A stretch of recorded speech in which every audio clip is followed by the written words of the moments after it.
बिस्मिल्लाहिर्रहमानिर्रहीम। अस्सलाम वालेकुम नाज़रीन, फैसलाबाद ज़िला भर में प्राइस कंट्रोल मजिस्ट्रेट्स की जानब से मुर्गी का गोश्त महंगा बेचने वालों के खिलाफ क्रैक डाउन का सिलसिला जारी है।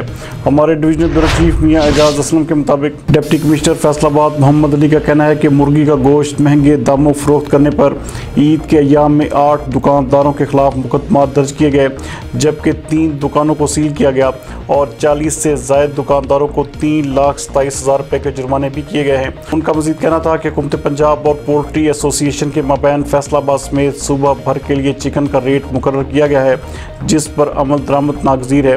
उन्होंने प्राइस कंट्रोल मजिस्ट्रेट्स को सख्त हिदायत जारी करते हुए कहा कि मुर्गी के गोश्त की 260 रुपये फ़ी किलोग्राम के हिसाब से फ़रोख्त को हर सूरत में यकीनी बनाया जाए और किसी भी दुकानदार को ज़ायद निर्ख वसूल करने की इजाज़त हरगिज़ न दी जाए। ओवर चार्जिंग करने वालों को गिरफ्तार करके जेल भिजवाएं। उनका मजीद कहना था कि हुकूमत पंजाब ने चिकन की मुकर्ररा कीमत पर फ़रोख्त को यकीनी बनाने की सख्त ताकीद की है, लिहाजा अमल दरामद यकीनी बनाया जाए और प्राइस कंट्रोल मजिस्ट्रेट रोज़ाना की कारकर्दगी से आगाह रखें। नाकस परफॉर्मेंस हरगिज़ बर्दाश्त नहीं की जाएगी।